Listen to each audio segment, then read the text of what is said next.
How to disable dial pad sound on iPhone. It's pretty simple and a quick process, so let's get started with the video. First thing first, what you need to do is simply move into the settings of a device. Once you're inside the settings, scroll down and move into sound and haptics right over here. Once you're in the space at the top of the screen, you can see ringtone and alerts. You simply need to decrease this volume. Click on the white button and then swipe left. Now you will not be able to get any of the sound in a dial pad. You can check it out. There you go. Now the next thing you can also try doing is, you will be able to see a button on your device at the top left side. All you gotta do is, you have to turn off that button and then the silent mode will be turned on.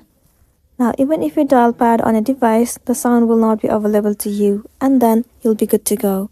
So that's the end of the video. If this video helped you out, give it a like and check out our next tutorial. Thank you.